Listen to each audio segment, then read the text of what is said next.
This conference will now be recorded. Thank you, ma'am. I am very much glad to introduce today's presenter, Dr. Swapnil Lovely, an Ayurveda spine consultant.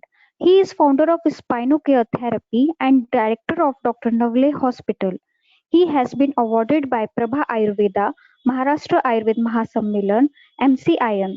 Dr. Navle has demonstrated hands-on on spine treatment, which was held by Central Ayush Ministry in the presence of Central Ayush Minister Mr. Shripad Naik. He is very well known for his articles, which have been published more than 300 on the various topics. All the very best to the today's presenter. Thank you.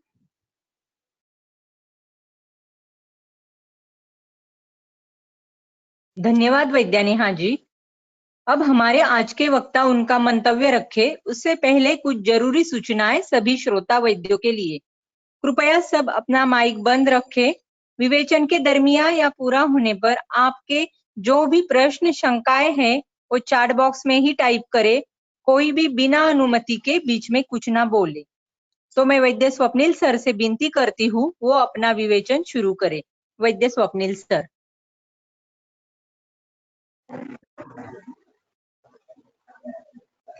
Okay, thank you, ma'am. Firstly, good evening to all of you. आज हम बात करेंगे spine disorder के ऊपर। Organiser ने मुझे actually दो चीजें बताई है। उन्होंने बोला कि सर टोटल प्रैक्टिकल बोलना है आपको और हिंदी में बोलना है। सेकंड थिंग थोड़ा बहुत डिफिकल्ट था क्योंकि मैं मराठी में कंफर्टेबल हूँ, हिंदी में उतना नहीं हूँ, तो कुछ गलतियां हो जाए तो एडजस्ट कर लेना, मराठी वर्ड्स बीच में आ सकते हैं। तो चलो हम स्टार्ट करते हैं। फर्स्टली हम देखेंगे स्पाइन। स्पाइन क्या होता है, उसमें वर्टिब्रे होते हैं। सर्वाइकल के 7, थोरेसिक के 12, लंबर के 5, सैक्रम एंड कॉक्सिक्स।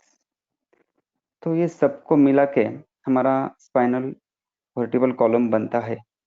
नॉर्मली हम देखेंगे तो ह्यूमन छोड़ के अदर एनिमल में वो हॉरिजॉन्टल रहता है, हमारे इसमें वो वर्टिकल है। तो इसका बेनिफिट हमें ये मिला है कि इसलिए और लोगों से हमारी जो बुद्धि है वो ज्यादा डेवलप है। एक्चुअली बचपन में हमें संघ में जो सिखाया जाता था तो उसमें सबसे पहले सिखाया जाता था कि जब हम बैठते हैं तो बिल्कुल सीधा बैठना चाहिए। तो आयुर्वेद पढ़ने के बाद मुझे पता चला कि उसका बेसिक रीजन यही था कि जो हमारे पैर होते हैं वो तेज का अधिष्ठान होते हैं, उनको जब हम मोड़ते हैं तो वो तेज की ज्योत है वो ऊपर की तरफ जाती है और वहां रहने वाली ईडा, पिंगला, सुषुम्ना, ये जो नाड़ियां है वो तेजोन्मित हो जाती है। तो अब ये वर्टिब्रल कॉलम में वर्टिब्रे रहते हैं, इनके बीच में इंटरवर्टिबल डिस्क रहती है। तो अगर उनको डीप में देखा जाए तो उनमें पेडिकल्स रहते हैं, transfer process etcetera etcetera. Main हमारा इसमें है कि इंटरवर्टिबल डिस्क जो अभी आपको सामने दिख रही है उसमें आता है एन्युलर फाइबर और उसके अंदर होता है न्यूक्लियस पल्पस। और एक चीज मैं बताता हूँ कि कैनल की जो लुमेन रहती है वो अप्रोक्सीमेटली L5S1 के ज्यादा प्रॉब्लम दिखते हैं, तो वहाँ 18 mm रहती है। वो बाद में बताऊंगा मैं अभी क्यों बताया था वो। अभी अगर हम ये वर्टिबल कॉलम को आयुर्वेद से कंपेयर करते हैं तो उसमें जो ब्लड वेसल्स रहती है तो उससे हम कंपेयर कर सकते हैं रक्त धातु से। एनुलस फाइब्रोसिस को हम कंपेयर कर सकते हैं मांस और मेद धातु, रस और मेद धातु का साधन में हमें दिखता है न्यूक्लियस पल्पोसिस में। बाकी अस्थि धातु तो है ही, बोन मैरो में मज्जा धातु है ही। अभी हम देखेंगे कि ये स्पाइन में डिसऑर्डर क्या होते हैं, इसमें प्रॉब्लम्स क्या क्या होते हैं। तो नॉर्मल मैं जो ट्रीटमेंट करता हूँ इसका, तो मैं इस्तेमाल करता हूँ आयुर्वेद शमन औषधि, पंचकर्म औषधियाँ। उसमें आते हैं पंचकर्म में बस्ती, अग्निकर्म, वेदन, अलाबू, मर्म, योगा एक्सेट्रा। मैं ऑर्डर इस्तेमाल करता हूँ chiropractic, osteopath, cupping therapy, structural integration, fascia treatment, kinesio taping, hot needling, dry needling etcetera. अभी हम डिटेल डिस्क्रिप्शन लेंगे पंचकर्म और आयुर्वेद शमन चिकित्सा में। आचार्य चरक जी ने बताया है कि पेशेंट आने के बाद पहले तो हमें करना है त्रिविध परीक्षा, दर्शन पर्शन प्रश्न है। तो रूटीनली मेरे पास जब पेशेंट आता है तो पहले दर्शन परीक्षा से हमें उसमें क्या क्या पता चलता है, तो हम उसका देखते हैं गेट पैटर्न, वो कैसे चलता है आते वक्त। उसके बाद में उसको सामने से देखने के बाद थोड़ा हम बारीकी से ऑब्जर्वेशन करते हैं उसके शोल्डर, हिप्स, नेक, नी। यहाँ एक मैंने फिगर आपको दिख रहा होगा, तो उसमें थोड़ा सा मैंने देखा है, तो दोनों शोल्डर लाइनिंग में है या नहीं, ये लैटरल व्यू है, हम सामने से और पीछे से भी देखते हैं। नी जॉइंट आगे फैले हुए है क्या, कमर ज्यादा उठी हुई है क्या, ये सब चीजें हम उसमें देखते हैं। बहुत बार इससे हमें काइफोसिस, लॉर्डोसिस इसका भी पता चलता है। बाद में हम कार्श स्थौल्य ये भी इसमें देखते हैं। उसके बाद में हम पेशेंट को एग्जामिनेशन के लिए लेते हैं, तो उसमें हम स्पर्शन चिकित्सा के ऊपर ध्यान देते हैं। तो पर्शसत्व है या नहीं, शीत गुणात्मक है वो या उष्ण गुणात्मक है। उसके बाद में उसको प्रेस किया तो अच्छा लगता है या दर्द बढ़ता है। जब आप जैसे नाड़ी देखते हो पेशेंट की, तो अभी मैं भी नाड़ी देखता हूँ, तो मैं मुझे सिर्फ उसमें वात पित्त और कफ इतना ही समझ में आता है, मैं उतना ही देखता हूँ, टू बी वेरी फ्रैंक। वैसे हाँ, मैं हर रोज स्पाइन देखता हूँ, तो स्पाइन देखते देखते अभी मेरा अभ्यास ऐसा हुआ है ना, तो स्पाइन के सबलक्सेशन भी समझ में आ जाते हैं। तो आप भी अगर रूटीन पेशेंट के स्पाइन चेक करोगे तो आपको समझ में आ जाए कि डिफिकल्टी क्या है, डिफॉर्मिटी क्या है उसमें। बहुत बार उसके पैरास्पाइनल में भी ऊंचापन या कहाँ वो नीचे गया है ये भी रहता है, तो ये भी हम स्पर्शन चिकित्सा में ध्यान देते हैं। उसके बाद में एक लिगामेंटम फ्लेवम का हम टेस्ट करते हैं। तो मन्या से नीचे सैक्रम तक ऐसे 2 उंगलियां रख के सीधे उसको गाड़ी के जैसे ड्राइव करते हुए चलनी है। जहां आपकी उंगलियां फैल जाए वहां लिगामेंटम फ्लेवम पॉजिटिव आता ही है पेशेंट का। उसके बाद में प्रश्न, संप्राप्ति भंग करने के लिए केस हिस्ट्री लेना जरूरी होता है। बहुत बार अर्श, ग्रहणी, आघात, अग्निमांद्य ये चीजों से हमें वो पता चलता है। ज्वर में भी बहुत बार कटिशूल वगैरह रहता है, तो ये सब हम क्वेश्चंस के माध्यम से उस पेशेंट को हम पूछते हैं। उसके बाद में हमें पता चलता है कि अब ये डिसीज है, तो उसके रीजंस क्या है, ये सब क्यों हुआ। तो रीजंस तो आपने नॉर्मली बुक्स में पढ़े होंगे, मैं ज्यादा थ्योरेटिकल नहीं जाता हूँ, पर मैं बहुत बार देखता हूँ लोग नॉनवेज खाते हैं, उनको लगता है कि हाँ इससे कैल्शियम बढ़ेगा, हम तो पौष्टिक ले रहे हैं। बट वो गलती ये करते हैं ना, वो खाते हैं तंदूर, वो वाला रहता है शुष्क मांस, तो उससे आपका रुक्षता और वात ही बढ़ेगा। बहुत बार हम वात के ऊपर ही ध्यान देते हैं, पर अगर हम स्पाइसेस वगैरह ज्यादा खाएं तो पित्त दुष्टि हो जाती है, उसके बाद में रक्त दुष्टि होके फिर पेन चालू हो जाता है, क्योंकि शूल रक्त और वात के बिना हो ही नहीं सकता। जिम में भी बहुत बार हम देखते हैं कि गलत तरीके से एक्सरसाइज या एक्स्ट्रा एक्सरसाइज करने के बाद भी ये होता है। टू व्हीलर पे आजकल के रास्ते तो हमारे बहुत खराब हैं, तो टू व्हीलर ड्राइव हो तो होने वाला है। लोग कुछ फोर व्हील में भी ड्राइव करते हैं, पर वो बहुत लंबा और एसी लगा के करते हैं, तो उससे भी दुष्टि होती है। बीच बीच में अभी क्वारंटाइन पीरियड चले तो सब खाना ही खा रहे हैं, तो आम दोष बढ़ता ही चला जा रहा है। ज्वर भी रहता है, उसमें ज्वर की वजह से भी तृतीयक चतुर्थक ज्वर में दिखता है, प्रदेश में शूल। और एक एंकलोजिंग में मेनली उसका रीजन है कि कोई चूहा वगैरह ऐसे कोई बाइट, तो बाइट की वजह से भी एंकलोजिंग हो जाते हैं, तो वो भी रीजन हम देखते हैं। उसके बाद में वो कैसे बैठता है, चलता है, ऑक्यूपेशनल हजार्ड्स, गलत तरीके से हम ये सब चीजें करते हैं। ग्रहणी, अर्श, स्थौल्य, ये भी उसके रीजंस है। और सबसे इंपॉर्टेंट एक मेरे ध्यान में है कि ट्रेकिंग, आजकल बहुत फैड चल रहा है ट्रेकिंग का।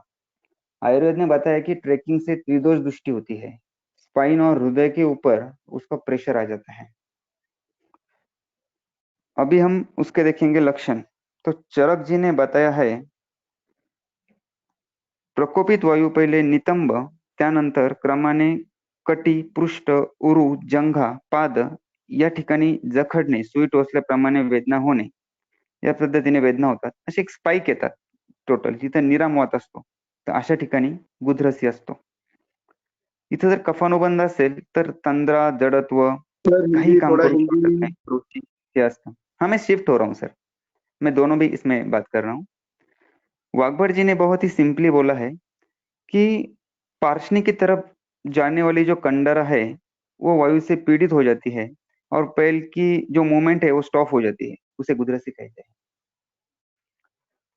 अभी डायग्नोसिस के हिसाब से बहुत बार पेशेंट टेस्ट करके आता है, बहुत सारे। अभी मेरा तो यह है कि मैं तो उसने जो रिपोर्ट्स लाए हैं हुए हैं वो तो पहले देखता ही नहीं हूँ। मैं मेरा डायग्नोसिस कंप्लेंट भी नहीं पूछता, मैं पहले मेरा डायग्नोसिस कंफर्म कर लेता हूँ। बहुत बार मैं ही बताता हूँ उसको कि तुझे क्या क्या कंप्लेंट है। तो सबसे आखिर में मैं टेस्ट उनका देखता हूँ, तो उसमें आ जाता है एक्सरे, एमआरआई, सिटी स्कैन, नर्वस्कोप। वो अभी इंडिया में फिलहाल नर्वस्कोप इतना पॉपुलर नहीं है, बट अमेरिका में वगैरह है। ब्लड टेस्ट और बीएमडी यानी बोन मैरो डेंसिटी। अभी मेरा ये कहना है, ये मेरा पर्सनल ओपिनियन है, मैं बाकी सब लोगों का नहीं कर सकता। मैं जो लेक्चर दे रहा हूँ वो भी मेरा सब पर्सनल ओपिनियन है, उसमें कंट्रोवर्सी हो सकती है। हर लोगों को एलोपैथी भी नॉलेज पूरा होना चाहिए, क्योंकि बहुत बार क्या होता है, हमें एक्सरे वगैरह के बारे में डिटेल कुछ पता नहीं चलता। अभी मैंने एक स्लाइड यहाँ दिखाई है आपको, तो हमें वो डीपली आना चाहिए एक्सरे या एमआरआई। तो एक्सरे में हम मेनली क्या देखते हैं कि उसके पेडिकल्स क्लियर है या नहीं, ट्रांसवर्स प्रोसेस, उसका इलियक क्रेस्ट जो है वो, ऑब्चुलेटर फोरामेन, ये सब चीजें हम यहाँ देखते हैं, एसआई जॉइंट वगैरह। अभी एमआरआई भी मेरा ऑब्जर्वेशन ऐसा है ना कि एमआरआई में बहुत बार फिल्म, पेशेंट की कंप्लेंट्स और लिखे हुए रिपोर्ट वो बिल्कुल अलग अलग रहते हैं। तो मैं कभी भी पेशेंट का एमआरआई भी देखा ना, तो मैं जो रिपोर्ट लिखे हुए है ना उसके ऊपर कभी नहीं जाता, क्योंकि एक ही फिल्म अगर दो लोगों ने स्कैनिंग की तो दो रेडियोलॉजिस्ट अलग अलग ओपिनियन दिखते हैं, उनके लिखते हैं वहां। तो उसके ऊपर बिल्कुल नहीं जाना है आपको। खुद एमआरआई देखो, एमआरआई स्टडी करो, खुद एमआरआई समझ लो, तो फिल्म देख के आपको पता चल जाता है कि एग्जैक्टली प्रॉब्लम क्या है। और ट्रीटमेंट भी मैं ये एमआरआई देख के या उसके रिपोर्ट के ऊपर नहीं करता। मुझे पेशेंट एग्जामिन करके जो लगता है, पेशेंट की जो कंप्लेंट है, दोष दृष्टि है, उस हिसाब से मैं पेशेंट का ट्रीटमेंट करता हूँ। अभी मैं ओपीडी में एक दो तीन टेस्ट करता हूँ, एसएलआर है, जिलेट टेस्ट है, स्पर्लिंग टेस्ट है। तो ये चीजें मैं यहाँ ओपीडी में भी कैमरे करता हूँ। अभी स्पाइन में जो शूल आता है, जो दर्द रहता है, तो मैंने उसका थोड़ा सा ग्रेड किया है कि वो क्या क्या रहता है। एक तो रहता है स्ट्रक्चरल डिफॉर्मिटी, दूसरा रहता है दोष दृष्टि की वजह से, एक तो सामावस्था और निरामावस्था। आघातज रहता है कॉम्प्रेशन, फ्रैक्चर वगैरह इसमें आ जाते हैं। एंकोलॉजिंग स्पॉन्डिलोसिस, पॉट स्पाइन यानी स्पाइन का टीबी, और कैंसर सीए। तो पॉट स्पाइन और सीए ये दोनों का ट्रीटमेंट तो मैं नहीं करता हूँ। अभी हम देखेंगे स्ट्रक्चरल डिफॉर्मिटी। स्ट्रक्चरल डिफॉर्मिटी जो होती है, तो सबसे ऊपर आपको जो फिल्म अभी दिखाई दे रही है, तो उसमें इमेज में फर्स्टली दिखाई है नॉर्मल डिस्क, उसके बाद में सेकंड जो है वो डिजेनरेटिव डिस्क है, उसके बाद में है बल्जिंग हर्निएटेड डिस्क, वहां हर्निएशन हुआ है। तो बल्ज यानी बाहर आना, जैसे ग्रेप्स बाहर आता है उस टाइप में, जब हम ग्रेप्स को अगर दबाएंगे तो जैसे बाहर आता है वो उस टाइप में। हर्निएशन उसका थोड़ा सा आगे का हो गया। उसके बाद में यहाँ दो चीजें लिखी नहीं है, यहाँ थिनिंग डिस्क लिखा है, और एक है पर्टूजन और एक्सट्रूजन। तो पर्टूजन में नॉर्मली क्या होता है, इन दो चीजों में डिस्क ज्यादा ही बाहर आती है, उसमें लैटरली और सेंट्रली दोनों टाइप से आती है, और बाद में वो कट हो जाती है, इतना ज्यादा हो जाता है वो। तो लैटरली आई तो इतना ज्यादा डिफिकल्ट नहीं है। उसमें हम दो चीजें देखते हैं, अगर लैटरली आई ना तो नर्व जो वहां से नीचे जा रही है ना वही कॉम्प्रेस हो जाती है, और अगर सेंट्रली आई तो पूरा स्पाइनल कैनल को वो कम कर देती है। तो ये थोड़ा डिफिकल्ट मामला रहता है। स्पाइनल कैनल स्टेनोसिस उसको बोलते हैं। उसके बाद में जो आता है लॉर्डोसिस, वहाँ थर्ड इसमें दिखा है वो जो लंबर रीजन में होता है वो अंदर चला जाता है। काइफोसिस वो सर्वाइकल रीजन में दिखाया गया है, सेकंड इसमें बाहर चला आता है वो। और कोलियोसिस यानी वो ऐसा टेढ़ा हो जाता है। इसमें और एक दो चीजें आती हैं, लिगामेंटम फ्लेवम रहता है, लिस्टियसिस रहता है, फेसेटल ऑर्थोपैथी रहती है, और टेल बोन का प्रॉब्लम रहता है। तो ये चीजें इसमें रहती है। टेलबोन यानी क्या, जो स्पाइन का आखिरी हिस्सा है उसमें प्रॉब्लम रहता है, वहां दर्द रहता है। अभी इसका आयुर्वेद से क्या रिलेशन है, वैसे हम देखेंगे तो आयुर्वेद में इसके ऊपर ज्यादा ध्यान नहीं दिया गया है या हम देते नहीं है।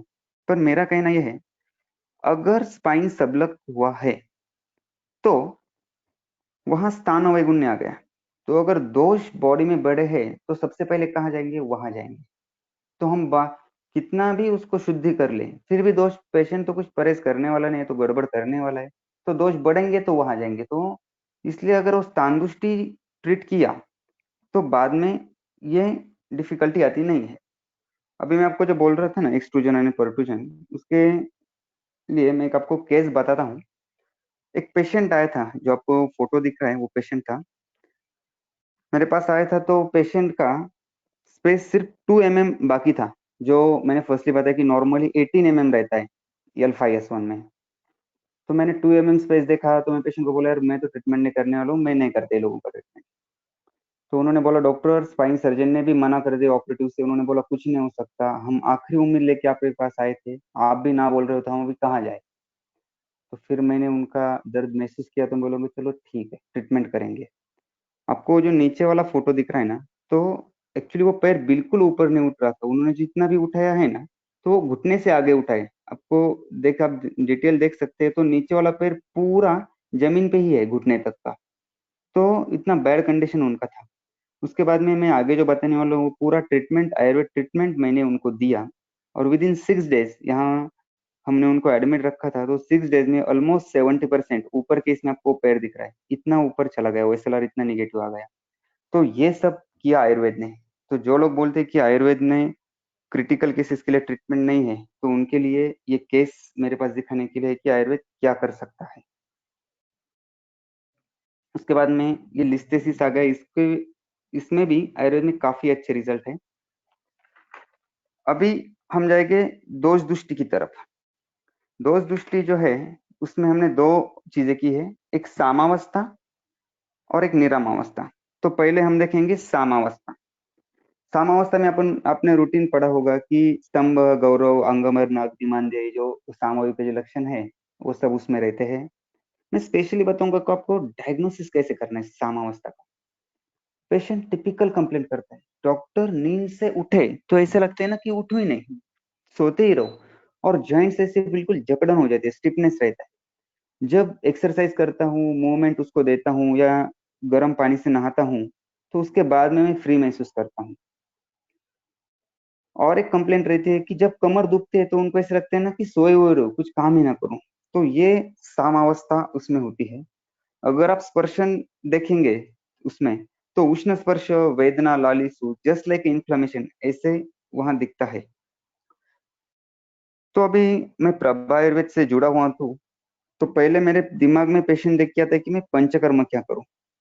तो ये आम अवस्था में हम उनको अगर जरूरत पड़ी तो सद्य ओमन देते हैं। आमाशय की कंडीशन क्या है क्या नहीं इसके ऊपर। उसके बाद में काढ़े की धारा देते हैं, पत्र पट्टली, अग्निकर्म, निरूह बस्ती हम इसमें ज्यादा इस्तेमाल करते हैं, स्नेह कम करते हैं।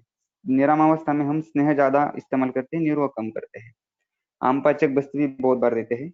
आप इसमें एरण मूलादि है वो दे सकते हो, दोनों के ऊपर भी चलता है।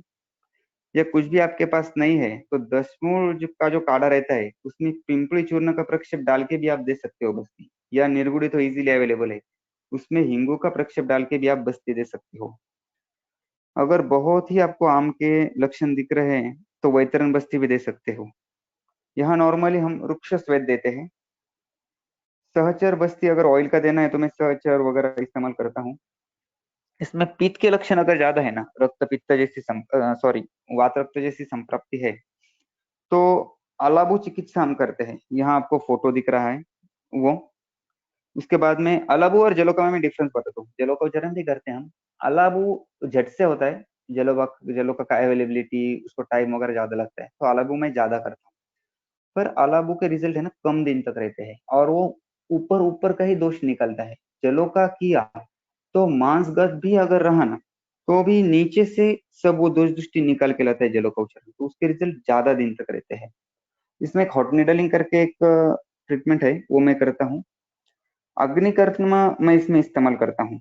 अभी अग्निकर्म आपको दो फोटो यहाँ दिख रहे हैं, एक है सुवर्ण शलाका का, पहला ऊपर वाला जो है वो, और दूसरा वाला जो है वो पंचधातु शलाका का। मैं दो चीजें यहाँ इस्तेमाल करता हूँ।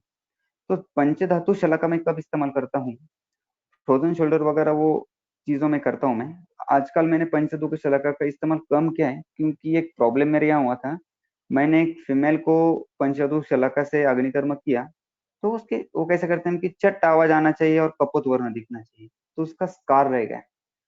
तो पेशेंट ने फिलहाल प्रॉब्लम क्रिएट तो नहीं किया, बट वो स्कार बहुत दिन तक उसका रहा था, ऑलमोस्ट 8 मंथ या 1 ईयर तक उसका रहा था। तो इसलिए मैं अभी सुवर्ण शलाका ही प्रेफर करता हूँ। उसका बेनिफिट ये है कि उसका अग्नि का जो दहन कर्म जो होते हैं ना, अग्नि कर्म का, वो अंदर तक होता है, तो उसके रिजल्ट काफी अच्छे होते हैं और आप बार बार कर सकते हो। और अगले दिन आप फिर से अगर सृष्टिशाली पत्र पुटली करना है तो आप कर सकते हो। ये मेनली बेनिफिट है अग्निकर्म का। अभी अग्निकर्म की बात आई है तो मैं एक अग्निकर्म और इसके बारे में चीज आपको बताता हूँ। एक पेशेंट मेरे पास हुआ था। नॉर्मली आयुर्वेद के पास ऐसे पेशेंट बहुत कम आते हैं। एक पेशेंट ऑर्थोपेडिशियन के पास था, वो एडमिट, उसको सर्वाइकल रीजन में पेन था और बहुत ज्यादा दर्द हो रहा था। तो सेकंड डे था एडमिशन का उसका, फिर भी ट्रैक्शन वगैरह लगाया हुआ था, ट्रामाडोल ड्रिप चालू थी, फिर भी उसको कुछ अच्छा रिजल्ट नहीं आ रहा था। तो मेरे एक पेशेंट ने उसको बोला, कह रहे तू नवले डॉक्टर के पास जाओ, ट्रीट हो जाएगा। तो वहां डामा डिस्चार्ज लेके पेशेंट यहाँ आ गया।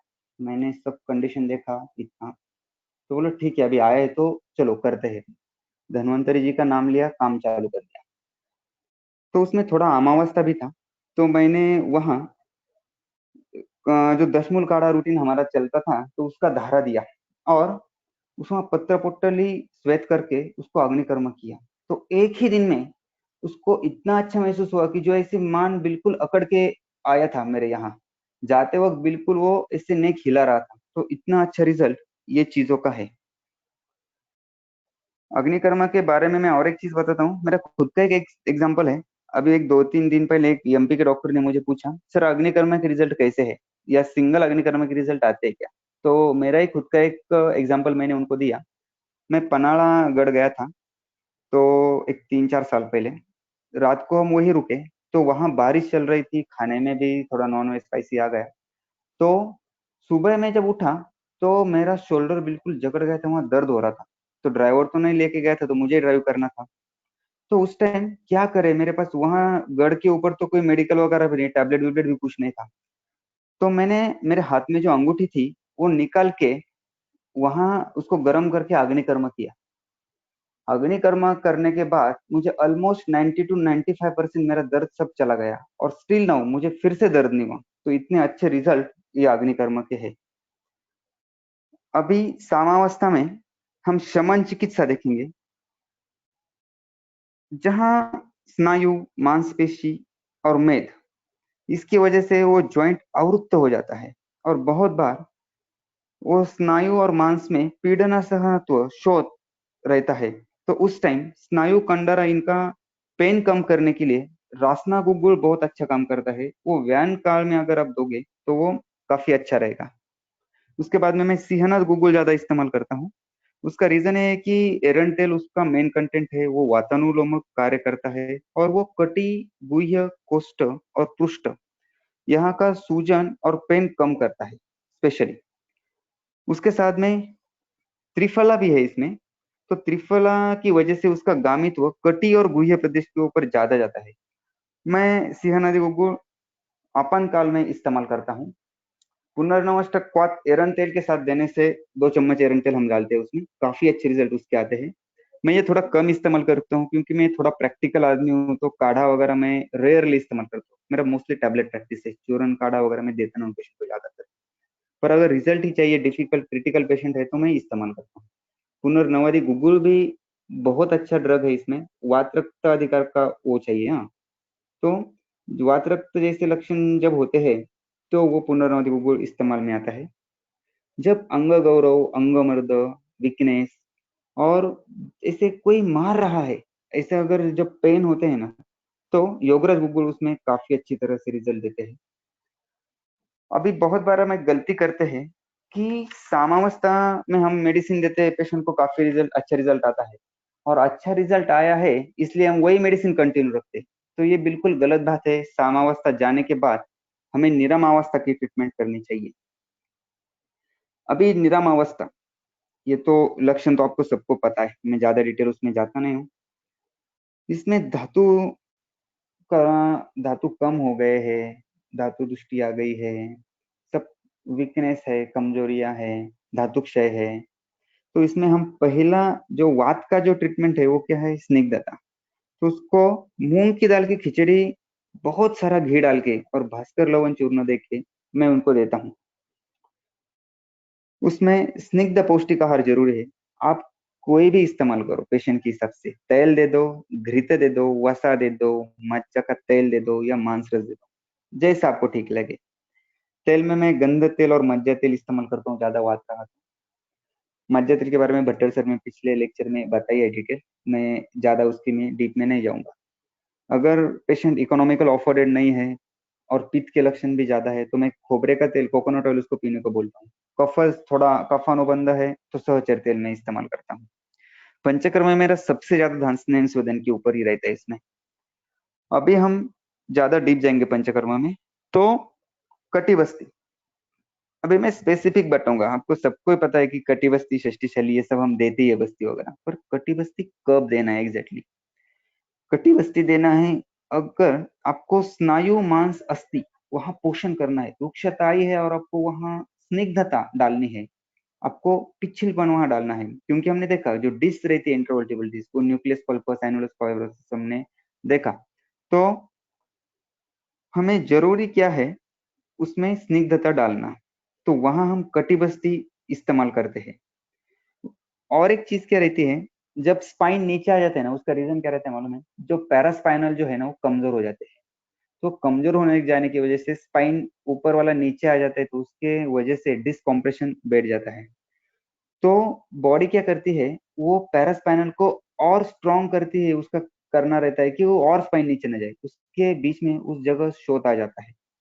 तो इसलिए कटिबस्ती उसमें काफी अच्छा रिजल्ट देती है।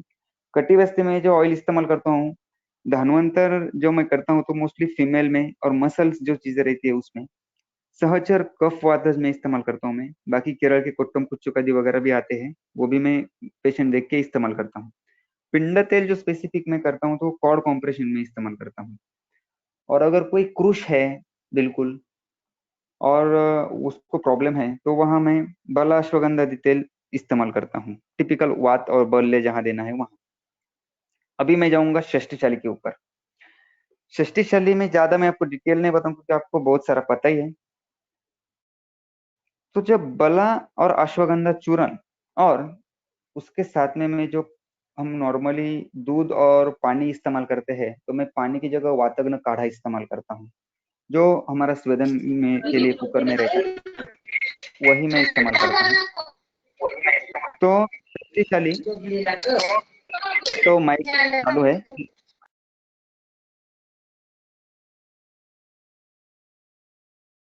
स्वप्निल सर आपका फिर से ऑन कीजिए माइक।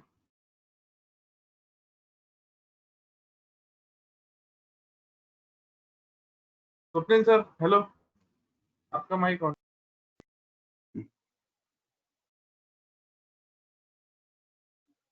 Sorry for disturbance. शक्तिशाली मेरा कहना है ना कि 20 मिनट तो होना ही होना चाहिए। हमारा काम कैसे रहता है कि हम रहते हैं इधर ओपीडी में बैठे हुए, तो वहां स्टाफ कर देता है, तो स्टाफ प्रॉपरली शक्तिशाली करता नहीं है। तो ये ध्यान रखे, शक्तिशाली मिनिमम 20 मिनट होना ही चाहिए और वो अच्छी तरह से गर्म रहना चाहिए, तो वही रिजल्ट देता है। अभी निरोह बस्ती में आप द्विपंचमूलादि इस्तेमाल कर सकते हो, वो वात के लिए वाघ भट्टाचार्य ने बोला है। बाला गुडुचादी इस्तेमाल कर सकते हो, पौष्टिक भी है, जीवनीय है, सर्व रोगनाशक है। इसमें एक स्पेशली है त्रिफल आदि महास्नेह बस्ती बताया गया है, पर उसके 63 बस्ती देने को बोला है। मैंने अभी इस्तेमाल नहीं किया कभी, मुझे वहां जरूरत ही नहीं पड़ी, क्योंकि इसमें रिजल्ट आ जाते तो मैं वहां तक कभी पहुंचा नहीं हूँ। पर अगर जरूरत पड़े तो मैं जरूर दूंगा। स्पाइनल कैनल स्टेनोसिस में मैंने पहले बताया कि अगर डिस्क सेंट्रली प्रोट्रूजन हो गई तो वहां स्पाइनल कैनल स्टेनोसिस हो जाता है। उसमें मुस्तादी राजापन का अच्छा रिजल्ट है। बाद में उसमें तिक्तक्षीर देना है और वसंत कल्प इस्तेमाल करना है। उसमें करवीर तेल का काफी अच्छा रिजल्ट है। एक चीज मैं आपको बताता हूँ, कौन सा भी स्पाइन डिसीज है तो मेरा कहना यह है कि उसमें मानस हेतु ध्यान में रखना चाहिए और मानस का ट्रीटमेंट करना ही चाहिए। सर्वाइकल में फीमेल्स में स्पेशली बहुत बार ये दिखता है कि मानस हेतु की वजह से सर्वाइकल पेन उनमें दिखता है। तो और निरम अवस्था में मैं मेनली सर्वाइकल के पेशेंट अगर रहे तो नस से देता हूँ, पंचेंद्रिय वर्धन तेल में ज्यादातर इस्तेमाल करता हूँ। आप बला उसके साथ डिंक वगैरह इसे भी इस्तेमाल करते हैं, बल्ले नस से कर सकते हैं। अगर घर पे ही देना है, पेशेंट अफोर्डेबल नहीं तो सादा सिंपल कोकोनट ऑयल का नस से मैं बोलता हूँ। अभी इसमें मैं अग्निकर्म और वेदन कर्म करता हूँ। मैं अभी ये आपको थोड़ा सा डिफरेंशिएट करके बताऊंगा कि अग्निकर्म कब करना है और वेदन कब करना है। षष्टिशलिका में बताते बताते रह गए। षष्टिशलिक कब करना है, पैरास्पाइनल मसल्स और बोन को जब ताकत देनी है ना तो षष्टिशली है ना। अभी अग्निकर्म कहाँ करना है, मैं कहाँ करता हूँ, जहां बोनी पार्ट है ना वहां मैं अग्निकर्म करता हूँ। उसके लिए पॉइंट वगैरह कुछ नहीं, जहां आपको दर्द है बोनी पार्ट है अग्निकर्म करो, और वात कफस पेन है तो अग्निकर्म करो। अगर वहां पित्तानुबंधी है तो वेदन कर्म करना है, और मस्कुलर पार्ट के ऊपर मैं नॉर्मली वेदन कर्म करता हूँ। अभी वेदन कर्म गोप्टे सर का जो है वहां उन्होंने पॉइंट भी बताए, मैं पॉइंट की हिसाब से भी करता हूँ। अगर आपको ज्यादा कुछ समझ में नहीं आए ना तो सीधे समझ लेना कि अगर आपने 26 हाफ नीडल वहां डाली तो वात निकलने वाला ही है। तो ऐसे भी आप वेदन कर्म कर सकते हो। अग्निवेदन के लिए कल सर ज्यादा डिटेल में बताएंगे। अभी मैं जाऊंगा निरम अवस्था की शमन चिकित्सा की ओर। ये इसमें सबसे ज्यादा इंपॉर्टेंट है कि अस्थि क्षय की वजह से ये सब चीजें हुई है। तो अस्थि धात्वग्नि मांद्य या अस्थि के ऊपर काम करने के लिए हमें ध्यान देना पड़ेगा उसका पोषण के ऊपर। तो इसलिए मैं अस्थि मज्जापाचक ड्रग का ज्यादातर इस्तेमाल करता हूँ। ऑस्टियोफाइट वगैरह ये चीजें भी उसमें क्लियर हो जाता है, तो अस्थि मज्जापाचक मेरे काफी इस्तेमाल में है। त्रयोदशम गुग्गुल मेरा मैं बहुत इस्तेमाल करता हूँ स्पाइन में। वो बल्य है, कुदरसी के लिए बताया गया है। अस्थि मज्जागत वात में उसको काफी अच्छे रिजल्ट देता है। सुक्ति में एवियन, जब ऐसे कोई फटा हुआ है, ऐसे पेन आते हैं ना तो त्रयोदशांग आंखें बंद करके आप इस्तेमाल कर लो, वो सब जगह जाता है। संधि मांस अस्थि स्नायु टिंगलिंग नमनेस वगैरह भी वो कम कर देता है। त्रयोदशांग वो है ना जहाँ संधिगत वात मज्जा दुष्टि और कफोदुष्टि है वहां इस्तेमाल करना है, और जहाँ संधिगत वात मज्जा दुष्टि और पित्त दुष्टि है वहां पंचतिक्त घृतगुग्गुल इस्तेमाल करना। पंचतिक्त घृतगुग्गुल और एक जगह में इस्तेमाल करता हूँ जब कोई भी बोन ज्यादा घिस जाता है और उसका इनेमल लेयर निकल जाता है, उसकी वजह से वहां सोत आ जाता है, सूजन आ जाती है। तो उस कंडीशन में ना हमें घृतकल्प चाहिए होते हैं, तो मैं पंचतिक्त घृतगुग्गुल, और अगर वात रक्त जैसी संप्राप्ति कुछ जा रही है तो मैं कैशर गुग्गुल वहां इस्तेमाल करता हूँ। पंचतिक्त घृतगुग्गुल का और एक जबरदस्त रिजल्ट आता है सोरियाटिक अर्थराइटिस में, जहाँ कुष्ठ जैसे भी लक्षण होते हैं और स्पाइन प्रॉब्लम भी होता है। तो वहां बहुत डिफिकल्ट आता है रिजल्ट मिलने में, वहां पंचतिक्त घृतगुग्गुल बहुत अच्छा काम करता है क्योंकि वो अस्थि संधि मज्जागत कुष्ठ रोगाधिकार का कल्प है। अभी यहाँ भी मैं घृतगुग्गुल पिछली बार जैसे बात हुआ तो मैं सॉलिड फॉर्म वाला वो नहीं इस्तेमाल करता हूँ, मैं टैबलेट ही इस्तेमाल करता हूँ, वो लेने के लिए इजियर है। अगर गुदरस के साथ वात पित्त दाह ऐसे लक्षण है ना तो आप कैशोर गुग्गुल गोक्षुरादि गुग्गुल ये भी इस्तेमाल कर सकते हो पंचतिक्त गुग्गुल के साथ। अभी सबसे इंपॉर्टेंट चीज, ये डिजेनरेटिव चेंजेस है, हर्निएशन हो गया है, उस वहाँ धातु क्षयात्मक स्टेज है, पैरास्पाइनल कमजोर हो चुके हैं, तो वो स्टेज में आपको वहां लाक्षादि देना ही देना है। पर अगर वहां टीयर है, परट्यूजन एक्सट्रूजन में तब वो स्टेज गई है, या कॉम्प्रेशन फ्रैक्चर है, वहां कुछ टूटा फूटा है, तो आपको वहां आभा गुग्गुल इस्तेमाल करना है। नॉर्मल में सभी स्पाइन के पेशेंट में मैं थोड़ा सा वातानुकूलन देता हूँ, तो गंधर हल्की में ज्यादा देता हूँ। अभी बहुत बार हमें क्वेश्चन आ जाता है कि यार जैसे एलोपैथी में पेन किलर देते हैं वैसे इंस्टेंट रिजल्ट के लिए क्या दें, आयुर्वेद में ऐसा क्या है। तो हाँ, आपने पास भी एक पेन किलर है, मैं पेन किलर नहीं कहूंगा पर एक वेदना शामक दवा आपके पास है, वो है महावात विध्वंस। और अगर वात तुष्टि का टिपिकल गुदरसी है, आपको वहां देना है तो एकांगवीर भी आप दे सकते हो, वो भी अच्छा है। वात कफ दुष्टि है तो वात गजंकुश आपको इस्तेमाल करना है। चिमचिमायन में सुवर्ण समीपन्न के बहुत अच्छे रिजल्ट है, मैं 125 ग्राम TDS इस्तेमाल करता हूँ। अगर आपको डिटेल इसमें वात है, वात कफ है, कुछ समझ में नहीं आया तो सीधे आप कैप्सूल पल्सीन्यूरोन या कैप्सूल पी आता है वो भी दे सकते हो। प्रोपराइटी आप इस्तेमाल करते हो तो मैं तो करता ही हूँ। वो मेरे कैप्सूल लंबेजेस्ट और लंबेटोन जैसे जो मेडिसिन है जिसमें ऑयल है वो भी मेरे यूज में काफी है, क्योंकि ऐसे ऑयल लेना बहुत बार पेशेंट को डिफिकल्ट जाता है। VIP पेशेंट वगैरह लेते हैं, लड़कियां वगैरह, तो उनमें मैं इससे ये चीज इस्तेमाल करता हूँ। काढ़े में कम इस्तेमाल करता हूँ। महाराष्ट्र नदी काढ़ा, रासना सप्तक, अश्वगंधारिष्ट, दशमलरिष्ट, बलारिष्ट ये हम वहां दे सकते हैं। एक सादा सिंपल चीज है, नाभि के नीचे का वात प्रकोप रहा ना तो उसमें सिंह जरूरी है। आप कोई भी दे दो, ऊपर वगैरह बोला है उस टाइप में। मैं तो खाने के पहले और बाद में घृत देता हूँ। इसके बारे में और एक स्कैमस नोड करके एक डॉक्टर मंगेश दास उन्होंने क्वेश्चन पूछा था, तो उसका ये है मंगेश सर, स्कैमस नोड क्या रहते हैं, आप MRI देखोगे ना तो वहां से ब्लैक कलर के आपको स्पॉट दिखेंगे वर्टिब्रा में, तो वो धातु क्षयात्मक स्थिति मेरे हिसाब से वो है। वहाँ जो अभी ड्रग्स मैंने बताए त्रयोदशांग वगैरह लाक्से दिए थे ये सब आपको इस्तेमाल करने ही है, अश्वगंधा की टैबलेट वगैरह वो, पर उसके साथ तिक्तक्षीर बस्ती आपको देना ही देना है। तिक्तक्षीर में एक ध्यान रखना है, तिक्तक्षीर आम होने के बाद ही देना है, सामावस्था में बिल्कुल नहीं देना है। तिक्तक्षीर के बारे में ज्यादा डिटेल में आपको वो नहीं बताऊंगा। तो मैं जो ड्रग इस्तेमाल करता हूँ वो है गुडुची पटोल जेस्टम काडेचिराई। वो क्यों? गुडुची रसायन है, जीवनीय है, रस्य है, बल्य है, पटोल ऋष्य है, ज्येष्ठम जीवनीय है, संधानीय है, त्रिदोषहर भी है, और काडेचिराई ज्वरग्न है, पौष्टिक है, शोथग्न है, रक्त मांस दाहग्न है, इसलिए मैं इस्तेमाल करता हूँ। स्नेह आप कुछ भी दे सकते हो, महानारायण है, सहचर है, शतवरी है, या पंचतिक्त महातिक्त घृत भी है। इसमें क्या है, जूर्ण ज्वर से जो संप्राप्ति रहती है ना तो उसमें तिक्तक्षीर का काफी अच्छा रिजल्ट है। और एक चीज, जो पुरुष लोग रहते हैं ना तो उसमें टिपिकल जो गांव के जो लोग रहते हैं ना खेती वगैरह करते हैं उनमें मोस्ट ऑफ कंप्लेंट रहती है कि डॉक्टर सांझ जातून कटकट आवाज है। तो ये जो कटकट धोनी जाने के लिए तिक्तक्षीर आप बस देते रहो, जब तक नहीं जाता है तब तक देते रहो, वो जाता ही है तिक्तक्षीर से। और मैं ज्यादा इस्तेमाल करता हूँ मैं अपुनर्भव चिकित्सा के लिए, क्योंकि एक बार अगर हमने सब ट्रीट कर दिया तो बार बार चीज होनी नहीं चाहिए, तो तिक्तक्षीर उसमें काफी अच्छे रिजल्ट देता है। अभी लोकल एप्लीकेशन का सब्जेक्ट आता है, तो लोकल एप्लीकेशन में मैं लिनीमेंट इस्तेमाल करता हूँ क्योंकि पेशेंट को काफी अच्छा फील होता है। और आपको अगर नहीं इस्तेमाल करना है वो, तो मैं कुछ चीजों में अगर क्रिटिकल है तो बलाश्वगंधादि तेल, सहचर, धानवंतर, पिंड तेल, वो आप बट्टर से ने ज्यादा डिटेल बताई कौन से कहाँ इस्तेमाल करने हैं। पीछू मैं देता हूँ, नॉर्मली मैं ये ज्यादा इस्तेमाल करता हूँ, मैं तिली का तेल या सरसों का तेल का पीछू देता हूँ।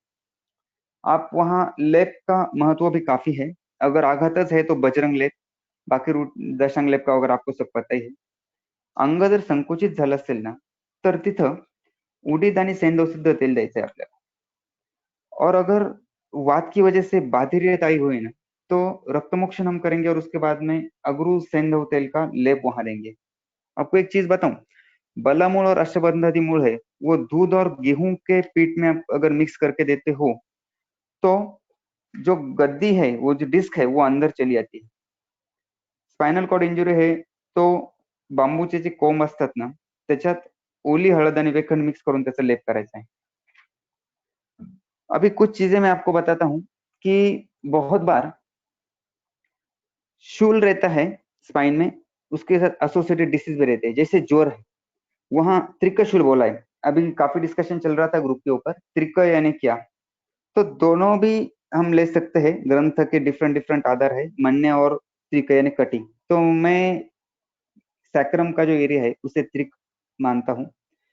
तो ज्वर में वहां जब जोर आता है तो पेशेंट बोलता है कि मेरे कमर ज्यादा दुखता है, तो उसको तृतीय चतुर्थ ज्वर ऐसा थोड़ा संप्राप्ति ढूंढ के डिटेल निदान करते वहां अस्थि मज्जापाचक और ज्वरग्न चिकित्सा जो है वो हमें करनी है।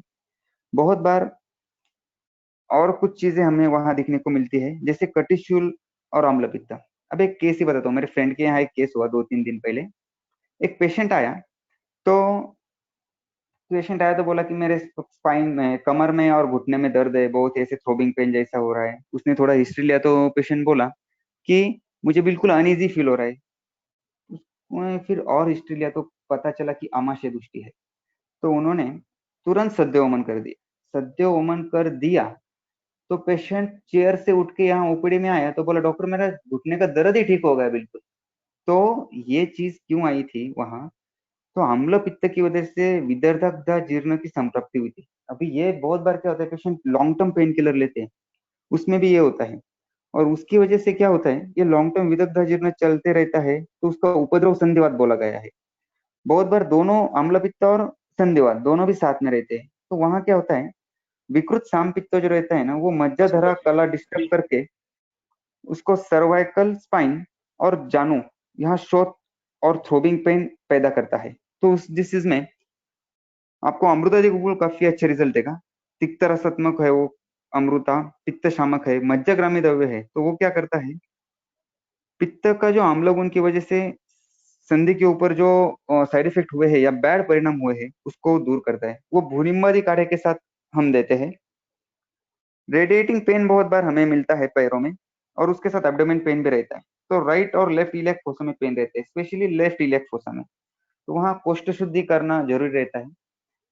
उसके बाद में ग्रहणी, अतिसार, अर्श, ये सब डिसीज में कटिशूल बताया गया है, तो उसके हिसाब से आप उसका संप्राप्ति भंग करके ट्रीटमेंट आपको करना है। स्थौल्य में बहुत बार कटिशूल दिखता है। इसमें प्रैक्टिकली क्या होता है, पेट आगे आता है ना तो वो सैक्रम में से ऊपर उड़ जाता है और घुटने बाहर फैल जाते हैं, तो वो ट्रीटमेंट डिफिकल्ट जाता है थोड़ा करने में। तो उसमें आप मेद धांतोग्नि मांद्य दूर करके, जैसे लोह गुगुल है, स्थौल्य वात रोग दोनों उसका फलश्रुति आया है, या त्रिफला गुगुल है, दशंग गुगुल का भी संधिवात स्थौल्य फलश्रुति आया है, ऐसे कल्प आप इस्तेमाल कर सकते हो। कटिशूल और प्रमेय दोनों साथ में है तो बहुत बार अत्यंबुपान जो हेतु है वो दिखता है। और जीर्ण प्रमेय हमें धातु शाकमत परिस्थिति रहती है, तो उसमें गोक्षरादि गुगुल हम इस्तेमाल करते हो। रसगत आम का वो पाचन करता है, और बाकी गुण तो आपको पता ही है, गुगुल में हमने देखी है। और एक चीज आपको मैं प्रैक्टिकली बताता हूँ, बहुत बार पेशेंट आते हैं, उनको शिरशूल रहता है और भयानक शिरशूल रहते हैं, उनका है ना मूवमेंट की तो पेन बढ़ता है, उनको भ्रम रहता है। और सब वो उनका स्पाइन सर्जन, उनके सब ऑर्थोपेडिशियन, फिजिशियन, न्यूरोलॉजिस्ट, ये सब हो जाते हैं, एमआरआई सब रहता है ब्रेन का उनके हाथ में। तो वो ट्रीटमेंट हम अगर उनका करेंगे स्पाइन का, सर्वाइकल स्पाइन का, तो उसमें वो पूरी तरह ट्रीट हो जाते हैं। ऐसे मैंने बहुत सारे पेशेंट ट्रीट किए हैं, और वो मेनली दिखता है फीमेल्स में। अभी फीमेल्स का हम देखेंगे, नॉर्मली फीमेल में प्रॉब्लम ज्यादा रहते हैं एज कम्पेयर टू मेल सब स्पाइन के। उसका रीजन ये है ना कि जो पेल्विक गर्डर है उनकी बड़ी रहती है, और क्योंकि गर्भाशय रहता है उनका प्रेगनेंसी वगैरह के लिए वो बड़ा रहता है, तो वहाँ वात और आकाश महाभूत का आधिक्य रहता है। और वात की जगह है वो, तो वो अगर बड़ी हो गई तो वात की प्रॉब्लम भी ज्यादा हो गई। उनको जो रज प्रवर्तन रहता है उसमें भी बहुत बार पेन हो जाती है, उसमें डिफिकल्टी की वजह से। उसके बाद में सूती का सूती का अवस्था में क्या होता है, पेट आगे आ जाता है, मैंने अभी बोला, तो हाइड्रोलिक और न्यूमेटिक प्रेशर जो है ना उसकी वजह से वो पेन हो जाता है। तो उसके बाद उसको में हम एरंडमूल, उसमें शुंठी का काढ़ा बना के वो देते हैं, उसके काफी अच्छे रिजल्ट है। उसका एक ट्रीटमेंट अलग से करते हैं हम, नाभि चिकित्सा करके आता है, थोड़ा अलग पार्ट है वो। तो हम नाभि को, एक स्पाइनोकेयर मशीन है मेरा, वो लगाते हैं, उस हिसाब से उसका ट्रीटमेंट करते हैं, तो वो प्रेशर बैलेंस हो जाता है वहाँ। अगर सेक्शन हुआ है या ट्यूब का ऑपरेशन हुआ है तो इंजेक्शन स्पाइन में लगे हुए रहते हैं, तो उसकी वजह से भी फीमेल्स को ये प्रॉब्लम आते हैं। मेनोपॉज में मन दृष्टि और रज दृष्टि रहती है, उसमें प्रवाल पंचामृत जैसे कल्प काफी अच्छी तरह से रिजल्ट देते हैं। फीमेल्स में बहुत बार है ना मेंसेस में पेन रहता है, उनको श्वेत पदर रहता है, ग्रंथिल रज रहता है, हिस्टेक्टोमी हुई रहती है, तो इसमें बला का शिरपा पान के लिए भी और नस्य के लिए भी 21 डेज देना है, जबरदस्त रिजल्ट है उसके।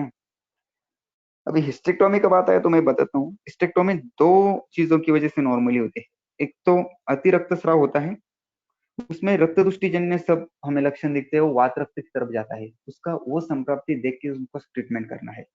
और अगर हिस्टेक्टोमी सिस्ट की वजह से हुई है ना, तो कफ का अवरोध वहां दिखता है, तो अवरोधात्मक मार्गावरोध जन्य संप्राप्ति वहां दिखती है।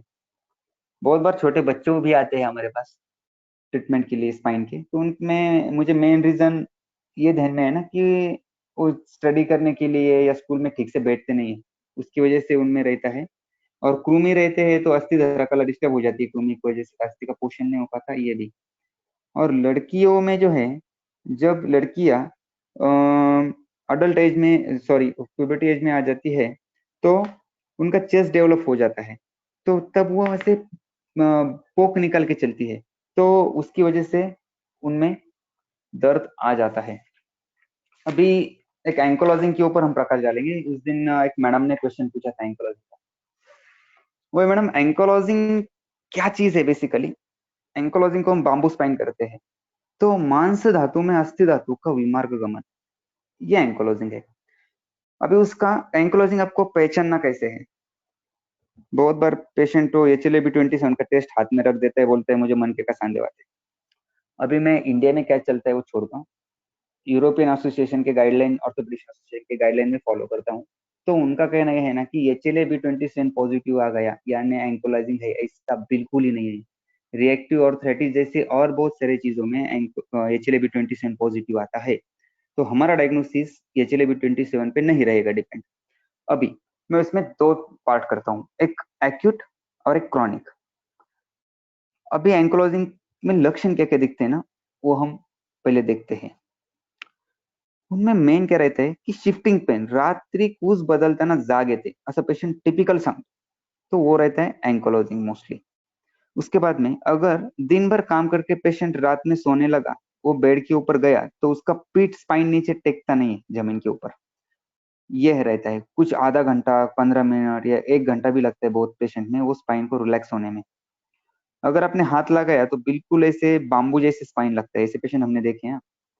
और एक सिंपल डायग्नोसिस ऐसे है ना, वो क्या बोलते हैं कि अपना थाइज में जैसे हम स्नेहन करते हैं ना, तो वैसे वो पेशेंट को ऐसे बोलते, घर वाले के लोगों को बोलते हैं कि मुझे ऐसे दबाओ, जैसे नीचे वाला जैसे हम स्नेहन करते हैं ना वो पोजीशन में, तो वहां एंकोलॉजिंग पॉजिटिव आता ही है। आम के लक्षण भी वहां रहते हैं, अंगमर्द वगैरह वगैरह। और एक चीज उनमें देखी जाती है कि अगर बादल आ गए तो पेन बढ़ता है, और बहुत अगर उन्होंने बहुत ज्यादा देर तक खड़े रहे या बहुत काम किया तो वो नीचे बैठ ही नहीं सकते, उनको ऐसे पूरा बदन डाल के कॉट के ऊपर रिलैक्स होना पड़ता है। ये मेनली होता है फीमेल में। एक्चुअली डाटा आप देखोगे तो मेल में ज्यादा है, मेल में उसका रीजन आयुर्वेद ने बताया है, कोई बाइट मैंने पीछे बोला, और शुक्र ग्रंथि शुक्र की वजह से वो बीमारी होती है मेल में। और फीमेल में है जो डिलीवरी है, DNC है, हिस्टेक्टोमी है, LACS है, मेनोपॉज है, या बहुत बार लड़कियां मेंसेस आगे या पीछे कर लेती है तो वो टैबलेट्स लेती है और आघात, ये चीजें उनमें होती है। अभी एक्यूट यानी मैं क्या बोलता हूँ, तुरंत उनको अभी एक्यूट स्टेज में यानी पेन स्टार्ट ही हुए हैं। मैं एक केस बताता हूँ उसका आपको।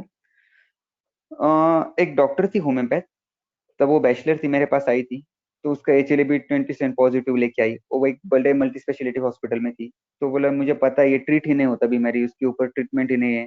एलोपैथी में उसको सल्फासेलाजाइन, उसके बाद में स्टेरॉइड, इट्रोकॉक्सिबिड वगैरह ड्रग देते हैं, तो बहुत डिस्टर्ब थी। मैंने आयुर्वेद अपना निदान किया उसको और ट्रीटमेंट दिया। मैं निदान करते वक्त बहुत बात है ना, डिसीज का निदान नहीं करता, मैं वात पित्त कफ या दोष दृष्टि क्या है ये देखता हूँ, सप्त धातु देखता हूँ, और उसके ऊपर ही मेरा ट्रीटमेंट रहता है। तो वैसे मैंने उसका ट्रीटमेंट किया। मैं नॉर्मल इसमें रसपाचक, पुनर्नवादी गुगुळ, वात रक्त वाला पाठा, चंद्रप्रभा, अमृतादि, गोक्षुरादि, रासनादि गुगुळ, प्रताप लंकेश्वर वगैरह ये इस्तेमाल करता हूँ। अगर ज्यादा अग्निमांद है तो आम पाचक, दशमूल अरिष्ट भी मैं इस्तेमाल करता हूँ। धन्वंतर अरिष्ट मैं इसमें ज्यादा इस्तेमाल करता हूँ। अगर फीमेल में ये रहा ना, तो धन्वंतर अरिष्ट काफी हद तक अच्छा रिजल्ट देता है, मांसगत रहा। योगराज और सिंहनाथ भी मेरे चहेते रहे इसमें। पंचकर्म में मैंने पीछे बताया, आमावस्था वाला वो मैं करता हूँ, तो वही ट्रीटमेंट मैंने उस लड़की को दिया। उसके बाद में वो इतनी अच्छी तरह से ठीक हो गई, उसकी शादी हो गई, उसको बेबी हो गया। उस टाइम भी मेरे पास वो ट्रीटमेंट के लिए आई थी कि बेबी को भी नहीं होना चाहिए और ड्यूरिंग प्रेगनेंसी मुझे तकलीफ नहीं होना चाहिए, तो हमने बस्ती वगैरह उसको सब ट्रीटमेंट किया, उसको बिल्कुल तकलीफ नहीं हुआ। और अभी वो सभी सेकंड चांस लेने वाली है। अभी 2-4 दिन पहले उसका फोन आया थी, सर मैं फिर से ट्रीटमेंट के लिए आने और मुझे सेकंड चांस लेना है। तो कहने का भाग ये है, एंकोलॉजिंग पॉजिटिव था, सब चीजें थी, फिर भी उसको जब हमने एक 2-4 महीने ट्रीटमेंट किया, उसके बाद से आज तक कभी भी पेन नहीं है। वो होम्योपैथ डॉक्टर होके भी आयुर्वेद का प्रचार प्रसार कर रही है, तो ये हो सका सिर्फ आयुर्वेद की वजह से। अभी चीजें आती है क्रॉनिक। क्रॉनिक में आपको देखेगा पेशेंट बिल्कुल बाम्बू स्पाइन की तरह रहता है, वो झुक नहीं सकता, कुछ नहीं कर सकता।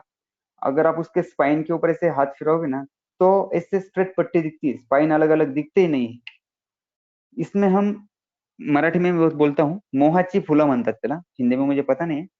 उसमें सरसों का तेल और जो खवा आता है वो हम मिक्स करके, या अगर पेशेंट इकोनॉमिकल अफोर्डेबल नहीं है तो गेहूं का आटा मिक्स करके हम उसको लेप देते हैं। उसको मेडिसिन में पंचरिक्त घृतोगुर, योगराज, त्रियोदश, सांगास्ती, मज्जापाचक इस्तेमाल करते हैं। उसके बाद में उसको यहाँ थेरेपी वगैरह भी होता है, षष्टिशाली वगैरह भी होता है, उसके रिजल्ट काफी अच्छे हैं। उसमें गोखरू शुंठ का काढ़ा घी डाल के लेते हैं तो काफी अच्छे रिजल्ट आते हैं। कर्कटक तेल यानी स्क्रैप, खेकड़ा जो बोला है ना स्क्रैप, तो उसके भी उसको काफी अच्छे रिजल्ट है। तैलपान, घृतपान इसमें इम्पोर्टेंट है बिल्कुल। अभी ये सब हो गया। अभी सिंपल मैं बताता हूँ कि मेरा निदान कैसे होता है, मैं ट्रीटमेंट का डायग्नोसिस कैसे करता हूँ। ये स्पाइन के इसमें निदान मेरा ऐसा रहता है, मैं डिसीज को नाम तो देता ही नहीं हूँ। अभी अगर वहां इन्फ्लेमेशन लाइक स्ट्रक्चर है, तीव्र पेनफुल है, मैं आपको एक चीज बताता हूँ, अगर दबाने के बाद पेन होता है तो आमजन्य है, और नहीं होता है, अच्छा लगता है तो निराम है। तो अगर आपको पेन लगता है, तीव्र वेदना है, लाली है, वहां रेडनेस है, स्पर्शसत्व है, ये सब चीजें है, तो रक्त मांसगत विकृति है। तो इसमें आपको पहले क्या करना है, रक्त धातु के लिए रक्तपाचक वगैरह भी हम दे सकते हैं, मेडिसिनल ट्रीटमेंट लैब वगैरह देके उसको रक्त धातु को पहले ट्रीट करना है। उसके बाद में हम जाते हैं मांस के ऊपर। उसमें मैंने बोला कि वो अग्निकर्म शलाका है, सुवर्ण का, वो भी हम इस्तेमाल करते हैं, षष्टिशाली वगैरह करके मांस विकृति हम दूर करते हैं। वहाँ लीज थेरेपी भी काफी अच्छे रिजल्ट है। दूसरा आता है अस्थि मज्जागत वासदुष्टि। उसमें क्या रहता है, अगर बोन के ऊपर प्रेस किया तो दर्द है तो समझ लेना अस्थि मज्जागत दृष्टि है। वहां मांसपाचक है या त्रयोदश अंग जैसे वगैरह ड्रग है वो हम इस्तेमाल कर सकते हैं। मांस में अगर दृष्टि है ना तो कुचला का काफी अच्छा रिजल्ट मैंने देखा है। अगर स्नायु और संधि दृष्टि है, मूवमेंट में दर्द होता है उस टाइम, लिगामेंट टियर वगैरह में स्पेसिफिक मूवमेंट पे दर्द रहता है, तो हम उस टाइप के ड्रग वहां इस्तेमाल कर सकते हैं, वो हमने देखी है पिछले। अभी मैं जाता हूँ योगा की तरफ। हमने तो अभी पेशेंट ठीक कर दिया है, पर वो ठीक रहना चाहिए उसके लिए, और जल्दी ठीक हो उसके लिए मैं योगा देता हूँ। योगा करने से क्या होता है, मैंने पहले बताया कि माइंड आपका फ्रेश रहना चाहिए, तो वो योगा की वजह से होता है। आपको बॉडी को फ्लेक्सिबिलिटी मिलती है, तो स्पाइन मैकेनिक्स अच्छी तरह से होते हैं उसकी वजह से। मेनली मैंने वहां जो लिखा है, इतने सारे योगा है, मैं पेशेंट देख के उस हिसाब से बताता हूँ। मैं ज्यादा समय का पाबंदी है इसलिए 3 ही योगा का ज्यादा डिस्क्रिप्शन में आपको देता हूँ। भुजंगासन, ये आपको देना ही है, क्योंकि हम हर एक चीज जो करते हैं ना वो सामने की तरफ झुक के करते हैं, तो इसलिए आपको हर एक पेशेंट में भुजंगासन लगाना ही है। हम वहां भी थेरेपी में वगैरह भुजंगासन लगा के ही लेते हैं। जो मैंने टेल बोन का आपको बताया था, देखो टेन बोल में काफी अच्छे रिजल्ट है हमारे इसमें। उसमें क्या करना है, वो सैक्रम के ऊपर हाथ रख के प्रेशर देके भुजंगासन लगाना है, और पेशेंट को बैठने के लिए कुछ दिनों के लिए थी आपको ऐसा एक, जैसे एनोरेक्टल में अर्श में हम जो सीट देते हैं ना बैठने के लिए, नीचे सेंट्रल में उसको होल रहता है, वो वाला सीट देना है, उसके काफी अच्छे रिजल्ट है। दूसरा आ गया शलभ आसन, ये भी मैं इस्तेमाल करता हूँ, और मरकट आसन, ये भी मैं काफी इस्तेमाल करता हूँ। अभी मैं एक चीज बताऊंगा, स्पाइन के ट्रीटमेंट में मेनली मैंने जो देखा ना, तो हम क्या करते हैं, रूटीन ओपीडी ट्रीटमेंट करते हैं। मैं पहले भी वही करता था, पर मेरे बाद में ध्यान में आया उसको रेस्ट ज्यादा जरूरी है, तो मैं पेशेंट को आईपीडी करके उसका ट्रीटमेंट करवाता हूँ। तो मुझे काफी हद तक अच्छे रिजल्ट उसमें मिले, रेस्ट पेशेंट का हो जाता है, तो उसकी वजह से रिजल्ट काफी अच्छे आ जाते हैं। तो मेरा एडवाइस ये है कि उस टाइप से आप पेशेंट को ट्रीट करो। तो मैंने आपको लेक्चर दिया है, उसमें कुछ गलतियां भी हो चुकी होगी हिंदी की वगैरह, तो प्लीज उसके लिए मैं क्षमा प्रार्थी हूँ, और सपा का मैं काफी आभारी हूँ, उन्होंने मुझे ये लेक्चर देने के लिए आमंत्रित किया। ओके, थैंक यू मैम कबाड़ी मैडम। मैं आपकी माइक आपके यहाँ हैंड ओवर कर देता हूँ। धन्यवाद वैद्य स्वप्निल सर जी। आपने अत्यंत उपयुक्त प्रात्यक्षिक, प्रैक्टिकल और ग्रंथोक्त साथ ऐसे आयुर्वेदिक और मॉडर्न नजरियों से उपयुक्त ज्ञान का हमें प्रदान किया। अब इसके आगे का सत्र है श्रोताओं के शंका समाधान का, और इसके लिए मैं आमंत्रित करती हूँ वैद्य अमित मकवाना जी और वैद्य महेंद्र बोर्डे जी, इन दोनों को। तो आगे के सूत्र संभालेंगे वैद्य अमित जी और महेंद्र जी।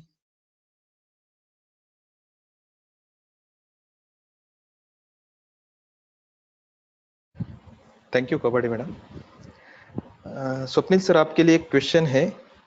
ज्यादा देर तक बैठने के कारण अगर पृष्ठ में या कटी में शूल हुआ तो फिर क्या विचार करना चाहिए और क्या ट्रीटमेंट देनी चाहिए? मैंने एक रीजन जो बताया था उसमें बताया था कि ऑक्यूपेशनल हजार्ड्स, तो बहुत हम क्या करते हैं अभी जो सॉफ्टवेयर में वगैरह जो लोग हैं ना, वो कंटिन्यूअसली बैठे हुए रहते हैं और एसी ऊपर से चालू रहता है, और सबसे इम्पोर्टेंट चीज है ना, उनके पैर नीचे से लटकते हुए रहते हैं, तो वहाँ वात दृष्टि हो जाती है। उसमें मैं उनको सबसे ज्यादा बोलता हूँ कि हर रोज नहाने से पहले आपको स्नेहन करना है।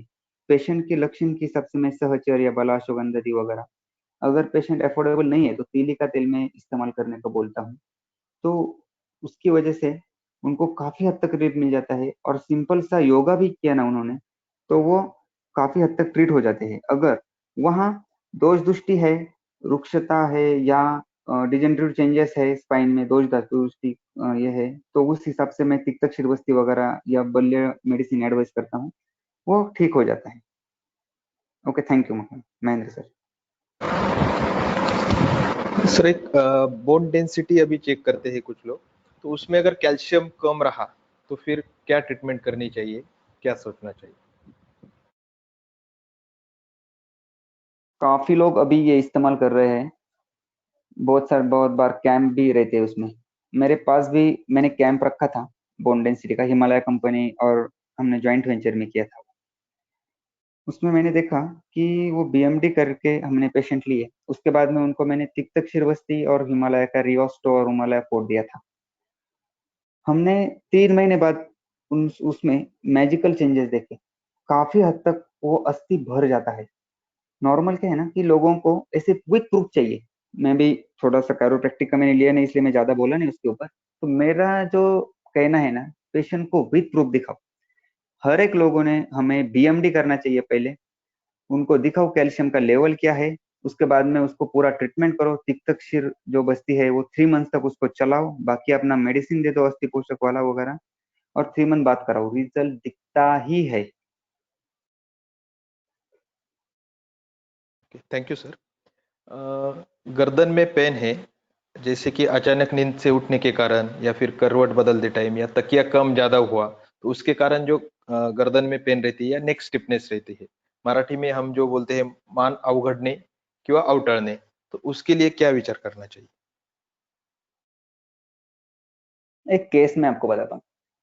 मेरे यहाँ एक पेशेंट आया, बिल्कुल स्लिम था, पूरा ऐसे जकड़ा हुआ। मुझे पहले लग रहा था कि उसको मराठी में कुबड़ निगना बोलते हैं, तो उस टाइप ही लग रहा था। उसका कुछ मूवमेंट नहीं हो रहा था, उसको उसका 4 व्हील था ना, उसके अंदर भी उसको ठीक से अंदर जा नहीं पा रहा था। उतना पूरा वहां स्टिफनेस आ गया था, बिल्कुल स्तंभ जैसा वहां था। मेरे पास आया, शुरुआत स्टार्ट में मैंने उसको शक्तिशाली वगैरह दिया। दूसरा दिन भी हो गया तो कुछ रिजल्ट नहीं आ रहे थे। मैंने क्या किया था कि वात वृद्धि हो गई है, तो ऐसे जैसे रूटीन हम देते वैसे दिया। बाद में मैंने वहाँ थोड़ा सा डीप से देखा, क्योंकि रिजल्ट आना ही था, सेकंड डे था। तो डीप देखने के बाद मुझे चला कि अरे यहाँ आम है। तो मैंने उसको धारा दिया, रूटीन अपना कुकर में जो था काढ़ा, हम स्टीम के लिए इस्तेमाल करते, उसका ही धारा दिया। बिल्कुल फ्री होके पेशेंट चला गया। तो मेरा कहना यह है ना कि आप उसको स्टिफनेस है या स्प्रेन है वगैरह ये मत देखो, दोष दृष्टि क्या है वहाँ, वात है, निराम अवस्था है या आम अवस्था है, उस हिसाब से पंचकर्म करो, अग्निकर्म करो, तुरंत पेशेंट ट्रीट हो जाता है। Okay, thank you Mahendra sir. Sir, compression fracture में क्या विचार करना चाहिए? अगर फ्रैक्चर हील हो गया लेकिन पेन रही तो फिर क्या विचार करना चाहिए और treatment?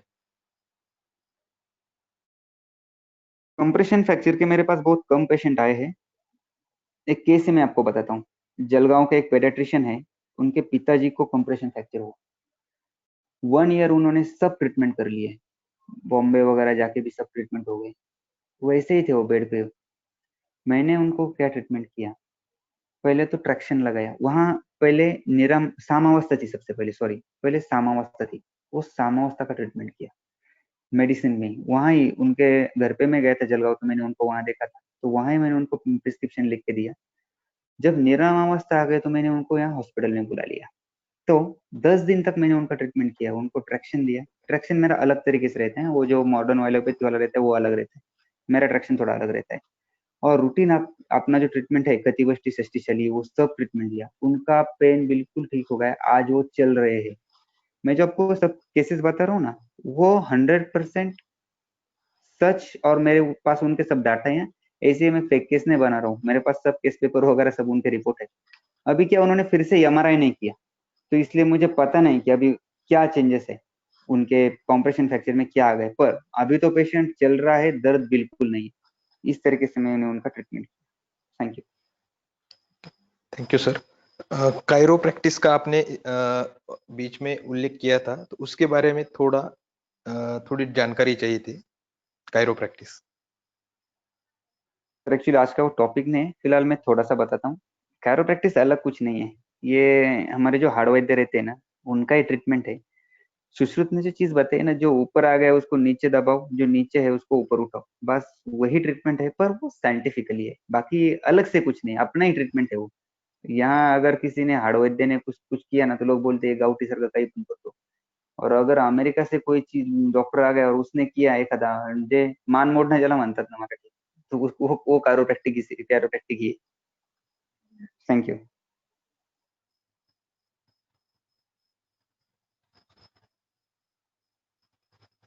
General degenerative changes in all spine along with cervical spondylosis, उसमें क्या करें?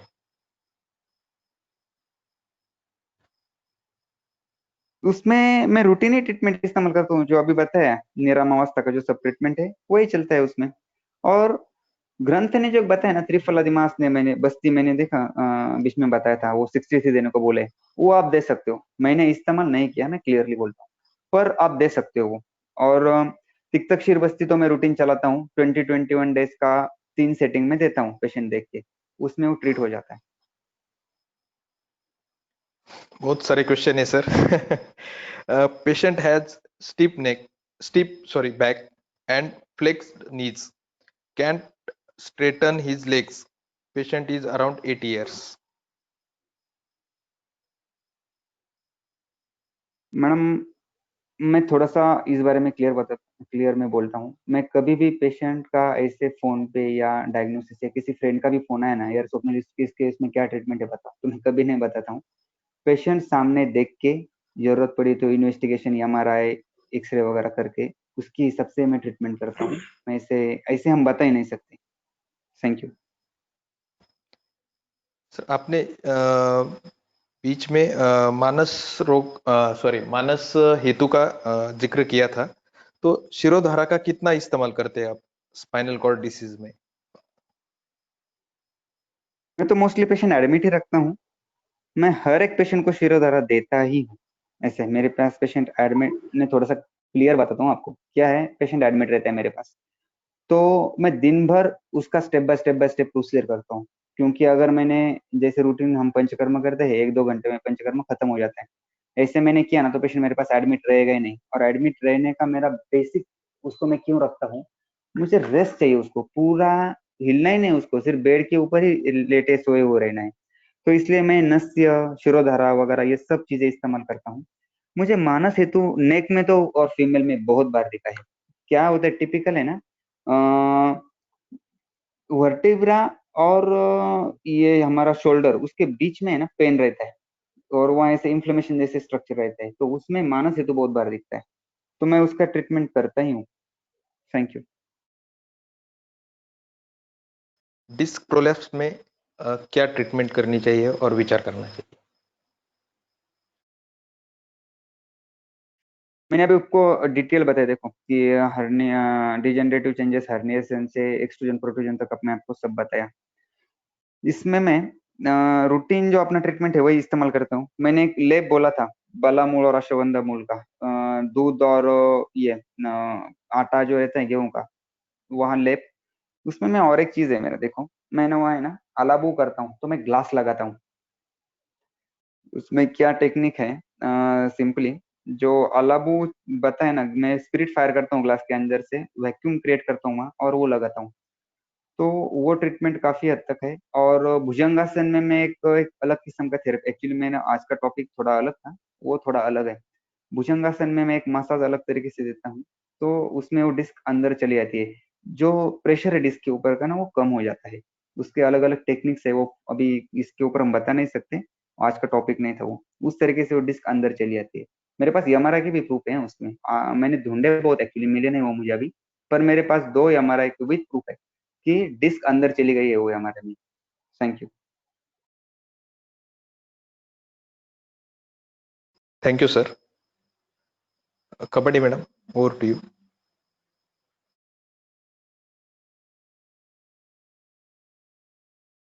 धन्यवाद वैद्य महेंद्र जी।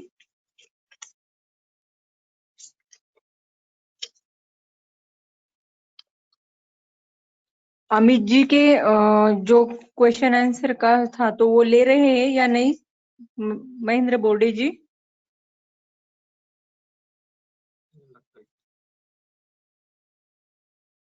हेलो। हाँ, मेरे ख्याल से सभी क्वेश्चंस कवर हो गए ऑलमोस्ट। हाँ तो ठीक एक है, फिर हम क्वेश्चन समापन की तरफ जाए या कुछ? एक क्वेश्चन, हेलो। हाँ हाँ, एक थोड़ा अलग क्वेश्चन है जिसपे सर थोड़ा और प्रकाश डाले, कि टेल ठीक है। बोन फ्रैक्चर में कैसे विचार करें और हीलिंग कैसे कर सकते हैं। तो टेल बोन के बारे में थोड़ा सा सर बताइए। टेलबोन फ्रैक्चर का पेशेंट मेरे पास अभी तक आया नहीं है, क्लियरली बताता हूँ। और आया भी तो मैं कंप्लेंट क्या है उसके ऊपर वो तय करूंगा कि ट्रीटमेंट करना या नहीं करना है। ऐसा नहीं कि सब पेशेंट हम ट्रीट, मेरा एक अलग तरीका है देखने का, मैं आपको बताता हूँ, एक अलग ही व्यू है। हर एक पेशेंट को मैं ट्रीटमेंट देता हूँ ऐसे नहीं हूँ। जी जो हमारे पास ठीक हो सकता है, हमें गारंटी है हम उसको ठीक कर सकते हैं, उतने पेशेंट को मैं ट्रीटमेंट करता हूँ। मैं बाकी को नहीं, मैं छोड़ देता हूँ। मैं बोलता हूँ मेरे से ये होने वाला नहीं है। तो अभी टेल बोन में एक प्रॉब्लम मैंने बताया ना कि वो बैठने के बाद वहां दर्द होता है, तो वो टेल मुड़ी हुई रहती है अंदर की तरफ, या वो लैटरली राइट और लेफ्ट झुकी हुई रहती है। उसमें एक ट्रीटमेंट है मैं जो करता हूँ ना, मैं एनस में एक फिंगर डाल के उसको भुजंगासन लगाने को बोलता हूँ, तो वो टेल अपने हाथ को लग जाती है। तो वो टेल बिल्कुल, उसको भुजंगासन लगाने को बोला ना, तो वो अपना फिंगर है ना वो अपने आप बाहर निकल के आता है और वो टेल सीधी हो जाती है, वो दर्द स्टॉप हो जाता है। पर उसमें टेलबोन फ्रैक्चर का भी ये रहता है, शक रहता है कि टेलबोन फ्रैक्चर हो सकता है। वो बिल्कुल अंडर ऑब्जर्वेशन आप सीखिए, उसके बाद ही वो करिए। तो टेलबोन का मैं इस तरह से ट्रीट करता हूँ। टेलबोन फ्रैक्चर अभी तक मेरे पास नहीं है, उसको मैं पता नहीं मुझे क्या ट्रीटमेंट है। Thank you.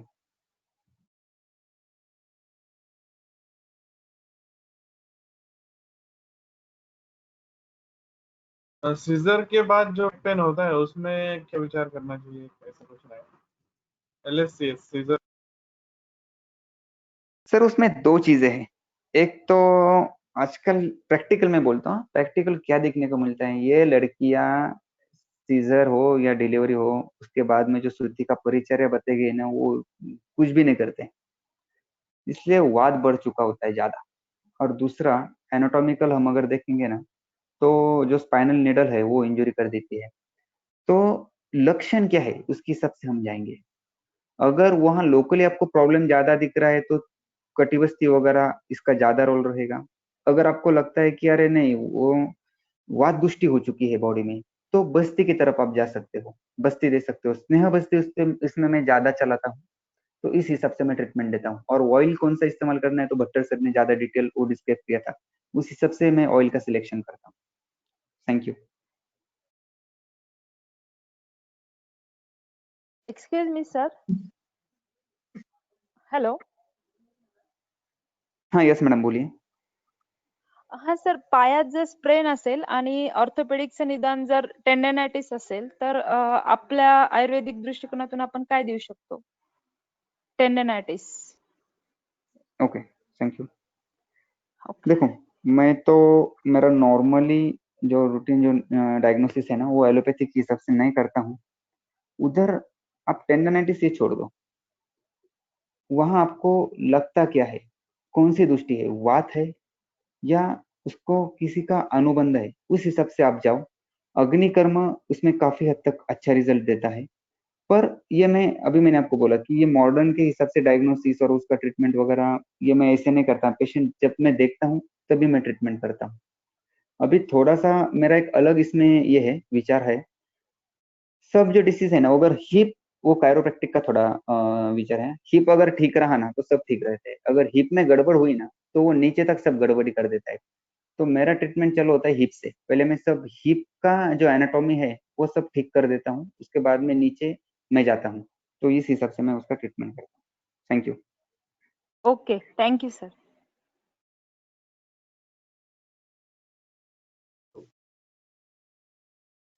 धन्यवाद वैद्य स्वप्निल जी. हाँ, अभी हम हमारे आज के सत्र के समापन की तरफ जा रहे हैं और अध्यक्षीय समारोह करने के लिए मैं गुरुवर्य वैद्य भट्टर सर जी को विनती करती हूँ. धन्यवाद स्वाति. पहले तो स्वप्निल का बहुत बहुत धन्यवाद, अभिनंदन. स्वप्निल ने वैसा तो सभी बातें साफ कर दी है. बहुत ही अभ्यासपूर्ण और प्रैक्टिकल, ऐसे दोनों तरफ से उसने स्पाइन के बारे में बताया. मैं हमेशा बोलता हूँ मेरे भाषण में, क्या अभी आयुर्वेद के दिन स्पेशलाइजेशन क्या आए हुए, जैसे स्पाइन स्पेशलिस्ट, गायनेकोलॉजिस्ट या ईएनटी, उद्योग चतुर्वेद के लिए ईएनटी स्पेशलिस्ट, या फिर आर्थराइटिस का भी स्पोरेसिस, स्किन के लिए, कुष्ठ के लिए, ये सब स्पेशलिस्ट अभी बनने चाहिए. वैसे स्पेशलाइजेशन प्रैक्टिस करना चाहिए. हम लोगों ने एक दूसरे के पास वैसे रुग्ण भेजना जरूरी है, तो ही आयुर्वेद और बढ़ेगा और उसमें अपने ग्रंथों ने जो प्रमाण दिया है उसका अपने सामने सिद्ध होगा. जो कुछ बताया है स्वप्निल ने वो मैं हमेशा जैसा बोलता हूँ वैसा ही उसने बताया. जो उसने किया वही बताया, जो नहीं किया उसने सीधा बताया कि मैंने नहीं किया. यही तुम्हारी पूरा अंदर से ही सही तरीके से बताना होता है. क्योंकि बहुत बार क्या होता है कि मैंने ऐसी केस किया है, ऐसा किया है, सब बताया रहता है, डाटा रहता है, लेकिन जब हम खुद प्रैक्टिस में उस हिसाब से करने जाते हैं तो रिजल्ट नहीं मिलते. लेकिन यहाँ पर स्वप्निल ने कायरोथेरेपी हो, कायरो या फिर योगासन हो या पंचकर्म हो या फिर शमन चिकित्सा हो, शोधन चिकित्सा, सब लाइन से ही एक एक बताया जो वो करता है. मेरे ख्याल से श्रीरामपुर के सभी वैद्य वैसे ही करते हैं. साथ में स्वप्निल ने जो बताया है वो संतर्पण और अपतर्पण, इस पर ही जो कुछ है, शोधन चिकित्सा जो करते हैं वो इसी पर के थ्रू जाते हैं. संतर्पण जन्य व्याधि, अपतर्पण जन्य व्याधि. आप हर डिसीज को, जो बहुत से क्वेश्चन मैंने सुने, ये क्वेश्चंस आप यदि इस दोनों में बिठाएंगे तो आपको काफी क्वेश्चंस के आंसर मिलेंगे. ये स्वप्निल ने किया है, इसीलिए हमने भी करना चाहिए. ऐसा नहीं, स्वप्निल ने एक दिशा बताई हुई है अपने को और उस दिशा से तुम जा सकते हैं. यदि उसने बला गुरुची यदि कॉथ यूज किया होगा, यदि आपके पास नहीं होगा वो, तो आप दशमूल कॉथ भी बस्ती के लिए यूज कर सकते हैं. कोई भी बात यदि ये जो है वो बस के लिए सबसे अच्छी ट्रीटमेंट बस्ती है, और बस्ती का बहुत ज्यादा प्रमाण में यूज करना पड़ता है. उसमें स्पाइन में तो बहुत ज्यादा प्रमाण करना पड़ता है. तिक्तशील बस्ती है सबसे अच्छा शस्त्र अपने पास है, जो कि हम लोकल ओपीडी लेवल पर भी कर सकते हैं. पेशेंट को घर पर देकर वो समझाकर वो खुद घर पर 21 दिन 42 दिन ले सकता है. मैं इसके आगे जाकर बोलना चाहता हूँ कि अभी टेल बोन का जो फ्रैक्चर के बारे में बात चालू थी, उसके बारे में मैंने 2 केस थे मेरे पास. वो दोनों के, एक तो मेरा स्टाफ ही था, उसको टेल बोन फ्रैक्चर हुआ था, तो मैंने तेल धारा किया था. तेल धारा करते करते वहां पर स्थानिक बस्ती किया था, धारा से ही बस्ती पात्र फील किया था. तो ये 12 दिन तेल धारा करने के बाद उसके पेन्स टोटली रुक गए थे. साथ में उसको लाक्षादी तेल का बस्ती दिया था। यहाँ पर टेल बोन फ्रैक्चर में वातानुलोमन बहुत जरूरी है। मेनली मल शुद्धि, मल ये लिक्विड होना चाहिए, जो थोड़ा भी हार्ड स्टूल हुआ तो वो पेन्स बढ़ते हैं। तो उसके साथ उसको एरंडे तेल अभ्यंतर पान दिया था, लाक्षादी गुगुळ वो अस्थि मज्जा पाचक आणि अस्थि श्रृंखला का लेप दिया था। तो इससे 12 दिन में उसके पेन्स कम हुए थे और 21 दिन के बाद जब हमने एक्सरे निकाला था, ऑर्थोपेडिक का भी वहाँ पर उसका ये है, हमने ओपिनियन लिया था, तो ऑर्थोपेडिशियन ने भी बोला था कि ये फ्रैक्चर टोटली हील हुआ है। स्वप्निल ने एक बात शायद बताई नहीं, क्या मैंने सुनने में नहीं है, क्या स्पाइन के डिसीज में आत्मान का बहुत बड़ा रोल होता है, यानी मलाष्टम बलावरोध का बहुत बड़ा रोल होता है। बहुत से रुग्णों में वो एक हेतु बहुत बार देखने को मिलता है, तो वातानुलोमन चिकित्सा देना बहुत जरूरी है। स्वप्निल एरंड हरतिकी या गंधर्व हरतिकी देता है। मैं उससे आगे जाकर बोलूंगा, एरंड तेल एक बहुत बढ़िया रिजल्ट दे रहा है, लेने को बहुत तकलीफ देता है रुग्ण को, लेकिन उसको आप प्रैक्टिकली अच्छी तरह रुग्णों को समझा कर बताया तो वो लेता है। सुंठी सिद्ध काढ़े में एरंड तेल दिया है, या फिर ज्वारी की रोटी जब बनाते उस आटे में यदि एरंड तेल डालकर उसको लेने को बोला तो आराम से 21 दिन तक लेता है, और पुनर्बोध चिकित्सा भी उसमें काफी काम होता है। सेकंडली, त्रयोदशांग गुगुल का हम जब पढ़ाई करते थे, आपने त्रयोदशांग गुगुल जब बताया तो रसायन काल में लेना चाहिए ऐसा बताया हुआ है। उस दिन से, जिस अभी 25 दिन हो गए होंगे, 25 दिन या 1 महीना हो गया, उस दिन से मैं त्रयोदशांग गुगुल रसायन काल में देता हूँ और मुझे काफी रिजल्ट में फर्क गिरा है। जो रिजल्ट 15 दिन के बाद आते थे वो 6-6, 7-7 दिन में आना शुरू हुआ है। तो ग्रंथकाला ने रसायन काल में क्यों बताया, वो अनुभूति मुझे ये 25 दिन में आई हुई है। स्वप्निल, तुम्हारा वापस एक बार बहुत बहुत धन्यवाद और अभिनंदन भी। बहुत ही अच्छी तरह से सबके सामने आप स्पाइन खुला कर रखा, हर चीज अपने शॉर्ट में लेकिन बहुत बढ़िया बताई। इसमें हमको बहुत अच्छा मार्ग मिला है। धन्यवाद।